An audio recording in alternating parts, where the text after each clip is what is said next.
শুভেন্দু মুখ্যমন্ত্রী হওয়ার পরে বাংলাদেশের জামাতিদের চিড়বিড়ানি অনেক বেশি হয়ে যাচ্ছে। শুভেন্দু অধিকারী এসে তুই গদিতে বসে আছিস, তুই কি করছিস? আমার 5 লাখ টাকা লোন নেওয়া, সব মহিলারা এসছে আমার বাড়িতে। আমাদের ঈদটা করতে দিক, আমরা গরুগুলো বিক্রি করি। বিজেপির পাতা ফাঁদে এবার পা দিল খোদ বিজেপি। পশ্চিমবঙ্গের মসনদের সংখ্যাগরিষ্ঠতা নিয়ে ক্ষমতায় বসা হিন্দুত্ববাদী নেতাদের অহংকার এবার মাটিতে মিশে যেতে বসেছে। বছর ঘুরে কোরবানির ঈদ এলেই ওপার বাংলার কট্টরপন্থী হিন্দু নেতাদের মনে হঠাৎ করেই যেন উতলে ওঠে ভণ্ডামিতে ভরা ধর্মীয় আবেগ। ধর্মের পাতা খুলে বসে গোরক্ষার নামে তারা শুরু করে নোংরা সস্তার বিভাজনের রাজনীতি। গোমাতাকে পারা যাবে না, তাহলে বিহারে তো ফিরে গরু দিতে পারতাম। ওদের কুরবানিটা ওদের করতে দাও, আমরা বাঁচি। তাদের টার্গেট একটাই, যে কোনো মূল্যে মুসলমানদের কোণঠাসা করা, তাদের ধর্মীয় অনুভূতিতে আঘাত হানা এবং কোরবানিতে যেন তারা গরু জবাই করতে না পারে তার জন্য রাষ্ট্রযন্ত্রের ব্যবহার করে দমনপীড়ন চালানো। বিজেপি কি আমরা ভোট দিয়ে আমরা তো ঠকছি, এখন আমাদের পেটে তো লাথি মারছে। এই নোংরা ভীষণে এবার সামনে থেকে নেতৃত্ব দিচ্ছেন বিজেপির অন্যতম নেতা ও মুখ্যমন্ত্রী শুভেন্দু অধিকারী। তার লক্ষ্য ছিল মুসলমানদের একঘরে করে দেয়া, কিন্তু শুভেন্দু অধিকারী এবং তার হিন্দুত্ববাদী দোসররা স্বপ্নেও ভাবেনি যে তাদের ছোড়া তীর বুমেরাং হয়ে তাদেরই বুকে এসে বিঁধবে। আমাদের আর ঘুম নেই, রাত্রে ঘুম নেই, চিন্তায় মাথা খারাপ হয়ে যাচ্ছে। আমরা কি করব, কিছুই করার উপায় নেই। মুসলমানদের দমাতে গিয়ে আজ পশ্চিমবঙ্গের হিন্দু গরু ব্যবসায়ীরাই পথে বসেছে, আর সোশ্যাল মিডিয়া থেকে শুরু করে রাজনীতির মাঠ সব জায়গায় রীতিমতো আগুন জ্বলছে। ঘটনা এবার পুরোপুরি ভিন্ন। পশ্চিমবঙ্গের মুসলিমরা এবার আর আগের মতো নেই। তারা অত্যন্ত সুকৌশলী এবং ঐক্যবদ্ধভাবে বিজেপির এই উগ্র হিন্দুত্ববাদী রাজনীতির মুখে ছাই ছুড়ে দিয়েছে। মুসলিমরা পরিষ্কার ভাষায় জানিয়ে দিয়েছে, আপনারা যদি গরু নিয়ে এতই রাজনীতি করতে চান তবে সরাসরি ভারত জুড়ে গরু জবাই বা গরুর গোস্ত খাওয়ার ওপর স্থায়ী আইন করে দিন। আমরা যারা মুসলিম তারা কখনোই গরুর গোস্ত খাওয়ার জন্য আপনাদের কাছে হাত পাততে যাব না। আর কোরবানির সময় এই ধরনের গায়ে পড়ে ঝামেলা বা নোংরা রাজনীতির শিকারও আমরা হতে চাই না।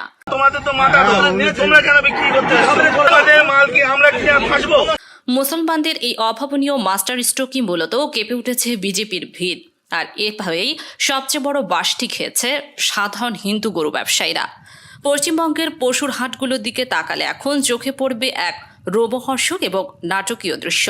প্রতি বছরের মতো এবারও কোরবানির ঈদ উপলক্ষে হিন্দু সম্প্রদায়ের অসংখ্য ব্যবসায়ী, কৃষক ও খামারিরা হাটে গরু নিয়ে এসেছেন। এদের মধ্যে বেশিরভাগই মহাজনের কাছ থেকে চড়া সুদের ঋণ নিয়ে নিজের শেষ সম্বল জমি বন্ধক রেখে মুসলমানদের কাছে বিক্রির আশায় খামার করেছিলেন, গরু লালন পালন করেছিলেন। কিন্তু হাটে এসে তারা যে ভয়াবহ বাস্তবতার মুখোমুখি হচ্ছেন তা তাদের শরীরে তারা কাঁপিয়ে উঠেছে।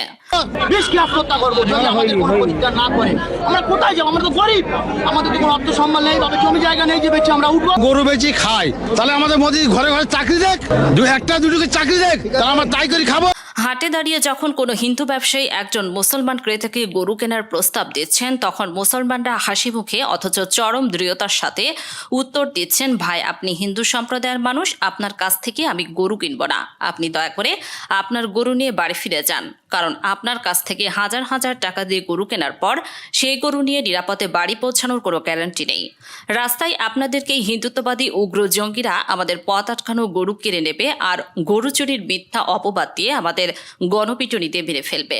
আমরা নিজেদের কষ্টার্জিত টাকা দিয়ে গরু কিনে রাস্তায় দাঁড়িয়ে আপনাদের কি স্বজাতির হাতে মার খেতে রাজি নই। ভাবতে পারেন অবস্থা। মাল কি আমরা কিনে ফাঁসবো? আপনারা বেচে দিচ্ছে, আমাদের মুসলিম ভাইরা কিনছে, কিনে ফেসে যাচ্ছে। তোমাদের তো মাথা, তোমরা কেন বিক্রি করতে? মুসলমানদের এই এক ঘোষণাতেই হিন্দু ব্যবসায়ীদের মাথায় আকাশ ভেঙে পড়েছে। গরু বিক্রি করতে না পেরে হাটের মধ্যেই অঝরে কাঁদছেন তারা। নিজেদের পাতা ফাঁদে আটকে গিয়ে হিন্দুরা আজ উল্টো চরম বিপাকে। এই গরুগুলো বিক্রি করতে না পারলে তাদের সোজা পথে বসতে হবে।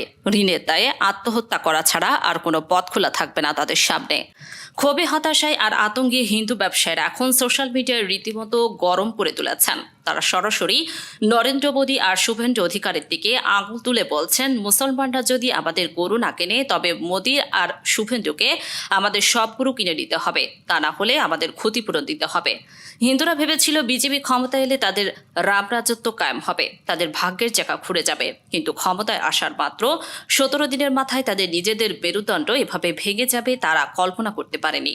সারা বছর ধরে মাথার ঘাম পায়ে ফেলে যে গরু তারা লালন পালন করেছে, আর সেই গরুর হাটে তুলে তারা 1 টাকাও ক্রেতা পাচ্ছে না। সবচেয়ে আশ্চর্যের বিষয় হলো এই চরম দুর্দিনের জন্য হিন্দু ব্যবসায়ীরা কিন্তু কোনো মুসলমানদের দোষারোপ করছেন না। তারা খুব ভালো করেই বুঝে গেছেন যে মুসলমানদের কোনো দোষ নেই। তারা সরাসরি কাঠগড়ায় দাঁড় করাচ্ছেন শুভেন্দু অধিকারীকে। কারণ হিন্দুরা এখন বুঝতে পারছেন যে এই গরুগুলোকে তারা ধর্মীয়ভাবে মা বলে ডাকে। গরু বিক্রি না হলে এই গোমাতাদের তো আর তারা রাস্তায় ফেলেও দিতে পারবে না। সারা বছর এদের খাওয়াতে হবে, পরিচর্যা করতে হবে, কিন্তু সেই টাকা আর তারা কোথায় পাবে? ঋণের বোঝায় জর্জরিত খামারিদের সংসার কিভাবে চলবে? হাটে দাঁড়িয়ে এক হিন্দু খামারি যখন বুক চাপড়ে কাঁদছিল আর বলছিলেন, এই গরু বেচে আমার মেয়ের বিয়ে দেওয়ার কথা ছিল, এখন আমি কি করব? তখন মুসলমানরা এক মক্ষম প্রশ্নই ছুড়ে দিয়েছিলেন তাদের দিকে, তোমরাই তো এই গরুকে গোমাতা বলো, তাহলে নিজের মাকে বিক্রি করো, সেই টাকায় মেয়ের বিয়ে দেবে? এটা কেমন হিন্দু ধর্ম? মুসলমানদের এই যুক্তির সামনে হিন্দুত্ববাদীদের সমস্ত অহংকার যেন ধুলোয় মিশে গেছে। পরিস্থিতি আরো ঘোলাটে করেছে শুভেন্দু অধিকারী আরেক চরম বোকামি। মুসলমানদের আটকানোর জন্য এই নেতা 1950 সালের এক পুরনো জংধারা আইন সামনে টেনে এনেছেন।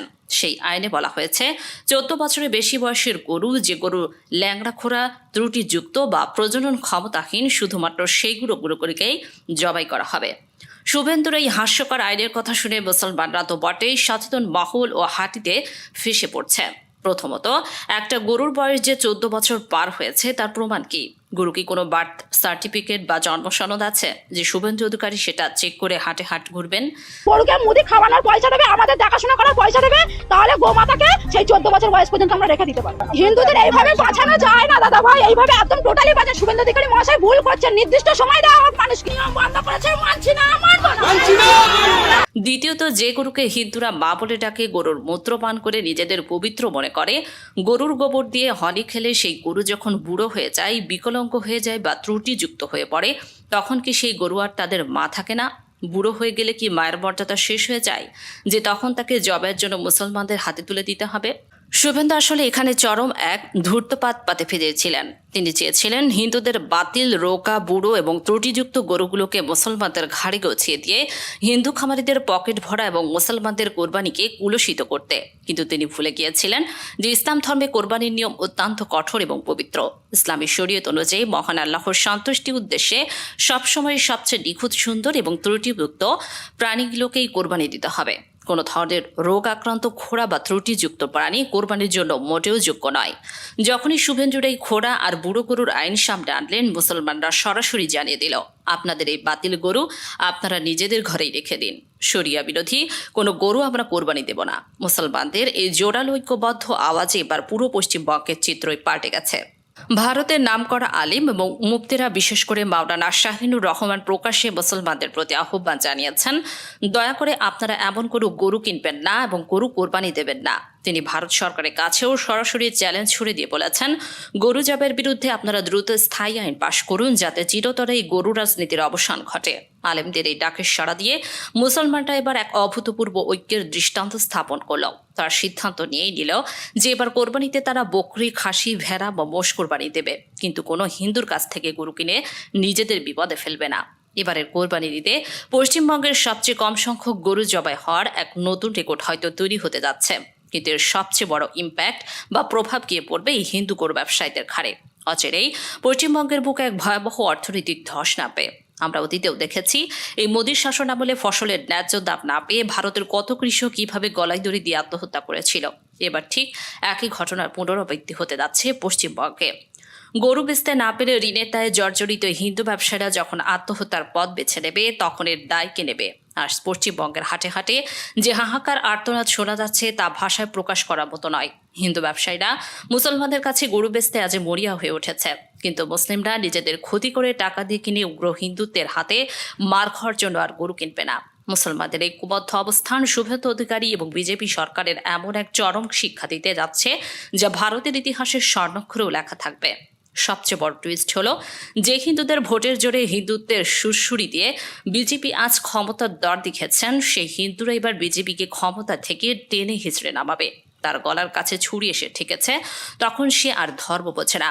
এই হিন্দু কৃষক ও ব্যবসায়ীরা যখন দেখবে যে বিজেপি সরকারই তাদের পথে বসিয়েছে, তখন মানুষের দেয়ালে পিঠ ঠেকে গেলে তারা কতটা ভয়ঙ্কর ও আক্রাসী রূপ ধারণ করতে পারে তা হাড়ে হাড়ে টের পাবে মোদী আর শুভেন্দু। সবচেয়ে চাঞ্চল্যকর এবং সত্য খবরগুলো সবার আগে পেতে আমাদের সাথেই থাকুন। এমন আরও টান উত্তেজনাপূর্ণ রাজনৈতিক বিশ্লেষণ দেখতে এখনই সাবস্ক্রাইব করুন নিউজ আপডেট 24 চ্যানেলটি।